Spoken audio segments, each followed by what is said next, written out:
Arjun had always believed love meant patience. When he met Mira, she was sunlight in human form, quick laughs, sharp wit, and eyes that could turn an ordinary evening into something unforgettable. Arjun fell hard, the kind of love that rearranges your priorities without asking permission. At first, Mira's intensity felt exciting. She wanted constant attention. If Arjun took an hour to reply to a message, she'd say, "So I guess you're too busy for me now?" with a half smile that made it sound like a joke. If he went out with friends, she'd sigh dramatically. "If you'd rather be with them than me, just say it." Arjun always reassured her. "No, it's not like that.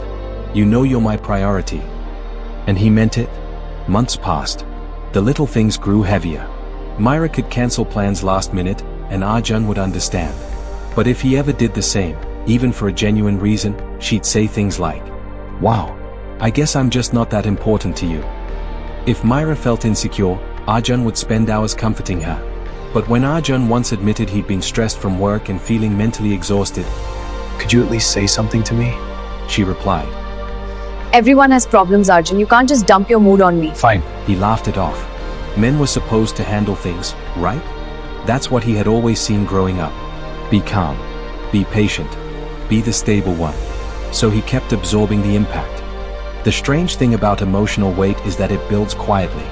There's no dramatic moment where it suddenly appears. It's more like carrying a backpack that slowly fills with stones. One evening, Mira scrolled through Arjun's phone. Who's Leah? She asked "Just a sharply. coworker." "Just a coworker," he replied calmly. Mira frowned. "You shouldn't be texting other girls this much."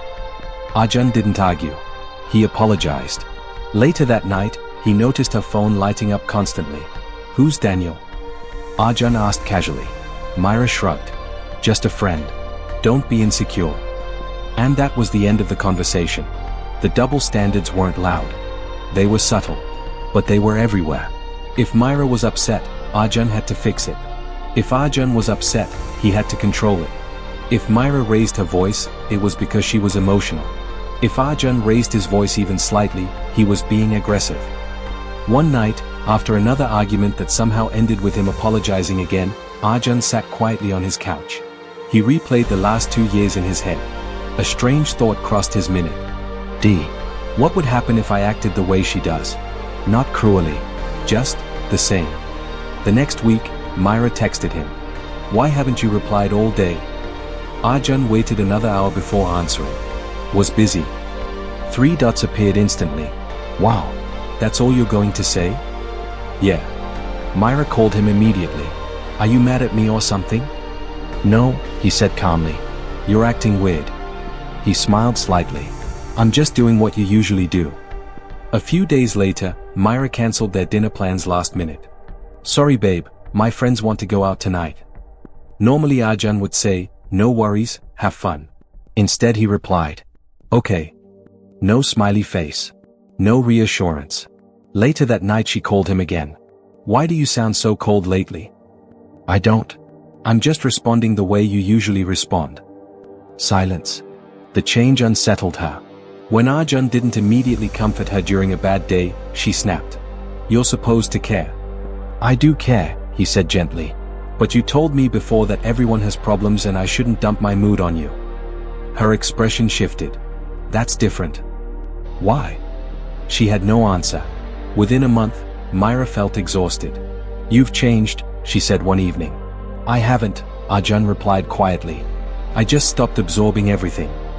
For the first time in their relationship, Mira looked genuinely confused. "You're punishing me." "No," he said. "I'm showing you what it feels like." That conversation lasted hours. Not angry. Just painfully honest. Arjun told her something he had never said before. "You know what's strange?" he said softly. "People talk a lot about emotional labor in relationships. But no one talks about how often men are expected to silently carry it." Mira stared at him. He continued, "I've been patient with everything. Your moods. Your insecurities. Your rules. Your standards. And I was okay with that, until I realized those same things weren't allowed for me." For the first time since they met, Mira didn't defend her sale. Because the truth had a strange power when spoken calmly. She remembered every moment he mentioned. Every time she expected understanding but didn't offer it back. The truth about mirrors is that they are uncomfortable.